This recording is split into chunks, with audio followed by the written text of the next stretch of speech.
भले ही किसी गरीब की झोपड़ी हो या फिर हो अमीर का महल, पंखा एक मात्र ऐसी चीज है जो कि हर किसी को मई जून की भीषण गर्मी में राहत देता है। लेकिन क्या आप जानते हैं मामूली से दिखने वाला पंखा फैक्ट्री में कैसे बनाया जाता है? नहीं तो चलिए फिर मेरे साथ बिना किसी देरी के शुरू करते हैं। आपको दिखाते हैं हर किसी को सालों साल गर्मी से आराम देने वाला पंखा फैक्ट्री में कैसे तैयार करा जाता है। तो पंखा बनाने के लिए सबसे पहले उसकी मोटर तैयार करी जाती है, जिसके लिए सबसे पहले स्टैंपिंग के अंदर पेपर फंसाया जाएगा। उसी तरह जैसे लड़के लड़कियों को फंसाते हैं, एक एक करके सारे के सारे पेपर को स्टैंपिंग के अंदर बिल्कुल बखूबी तरीके से फंसा दिया जाएगा। और अब इसकी कॉइल तैयार करी जाएगी। कॉइल होती है एक प्रकार के तांबे की तारों से बनी हुई, जिसके लिए सबसे पहले लंबा सा तांबे के तार का रोल लिया गया है। इसके अंदर उल्टी बाल्टी डाली गई जिसमें छेद हुआ हुआ है। अब इसको डाला जाएगा कॉइल मशीन के ऊपर। इस कॉइल मशीन द्वारा ये जो तांबे की तार है ना, इसकी एक बड़ी सी कॉइल तैयार हो जाती है। इस कॉइल जो हमारी तैयार हुई है, इसको लगाया जाएगा स्टैंपिंग के ऊपर। यहाँ पे आप देख सकते हैं हमारी कॉइल तैयार हो चुकी है। ऐसी सबसे पहले जो हमारी स्टैंपिंग तैयार हुई थी, इसे लोहे के एक छल्ले के ऊपर लगाया जाएगा।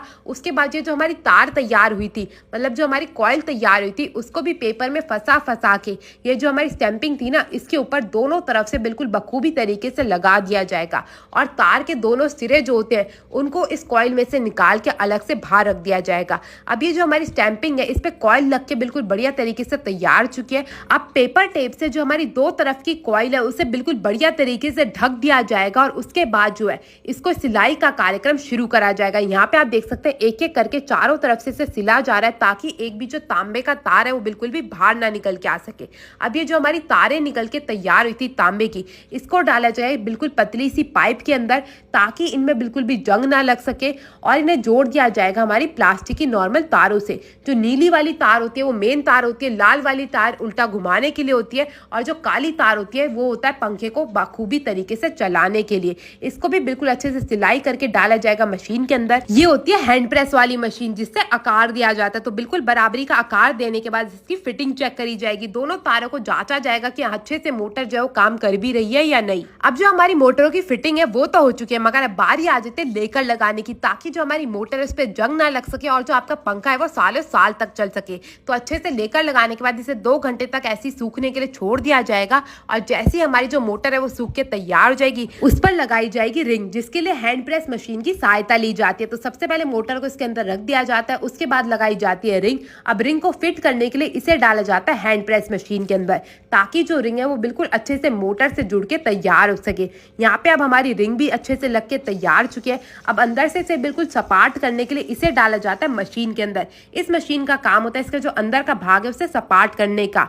अब बारी आ जाती है जो हमारी मोटर तैयार हुई है उसे लोहे के ढांचे में डाल के आकार देने की। तो सबसे पहले लोहे के ढांचों में दोनों तरफ से तारों को डाल दिया जाता है, रनिंग तारों को भी और ऑन ऑफ करने वाली तारों को भी। तो दोनों तारों को डालने के बाद इस लोहे के ढांचे को अच्छे से ठोक ठोक के जोड़ा जाता है। मैं आपको बता दूं इसके अंदर डाला जाता है एक लोहे का पुर्जा, जिसको कहते हैं फाइबर वॉश। तो फाइबर वॉश को डालने के बाद दोनों तरफ से मोटर को अच्छे से बंद करा जाएगा, इसके पेचों को अच्छे से कसा जाएगा। और अब यहाँ पे जो है हमारी मोटर तो है वो बन के हो चुकी है तैयार। और अब बारी आ जाती है हर किसी पंखे, कूलर, एसी को चलाने वाले कैपेसिटर जोड़ने की। तो यहाँ पे जो हमारी प्यारी सी दीदी आप देख रहे हैं ना, इनका काम होता है कैपेसिटर जोड़ने का, जिसके लिए सबसे पहले तारों के ऊपर स्लीव लगाई जाती है, ताकि जो तार है वो अच्छे से टिकी रहे, वो जले ना, वो सालों साल तक चलती रहे। उसके बाद सबसे पहले कैपेसिटर की कैप लगाई जाती है, उसके अंदर दोनों काली तारों को अच्छे से बांध के डाल दिया जाता है। और उसके बाद बारी आ जाती है कैपेसिटर की। तो कैपेसिटर को भी बिल्कुल बखूबी तरीके से जोड़ दिया जाता है और अच्छे से टेप लगा के, ये जो हमारा टेप देख रहे हैं ना सर्किट वाला टेप,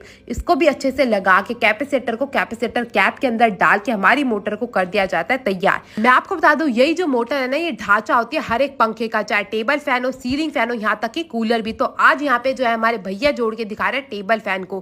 तो इसके लिए सबसे पहले टेबल फैन का ढांचा ले लिया गया है, इसके अंदर मोटर को अच्छे से फिट करा जा रहा है, चारों तरफ से पेज को बिल्कुल अच्छे से कस दिया गया है। अब बारी आती है इसमें पंखा लगाने की। तो यहाँ पे जो है प्लास्टिक का पंखा होता है उसको लगाया जाएगा। उसके लिए सबसे पहले मोटर की कैप लगाई जा रही है। आप सीलिंग फैन में भी देखेंगे तो सेम प्रकार की मोटर होती है और यही मेन ढांचा होता है किसी भी पंखे का। तो सबसे पहले अच्छे से मोटर को फिट कर देंगे और ये आ गया हमारा भारी रूप का पंखा, जो कि हमें दिखता है घूमता हुआ, जो कि इस मोटर की बदौलत ही घूमता है। अब इस अच्छे से इस पंखे की अच्छे से फिटिंग कर दी जाएगी और यहाँ पे जो हमारा पंखा हो चुका है तैयार। अब चलता है यहाँ के ओनर से करते हैं थोड़ी वार्तालाप। नमस्कार सर, कैसे हैं? मैं बहुत बढ़िया, आप कैसे हैं? बहुत बढ़िया। तो सर हमने यहाँ पे देखा फैन बनाने का तरीका कैसे करा जाता है, तो कॉन्टेक्ट नंबर दे सकते हैं आप? हाँ बिल्कुल, लीजिए मेरा कॉन्टैक्ट नंबर है 9810 835008। आप कभी भी मुझे कॉन्टेक्ट कर सकते हैं। Thank you. Thank you sir. गर्मी से राहत देने वाला पंखा बनता देख आपको कैसा लगा जरूर बताएगा। मैं आपसे मिलूंगी अगली वीडियो में, तब तक के लिए टेक केयर, गुड बाय।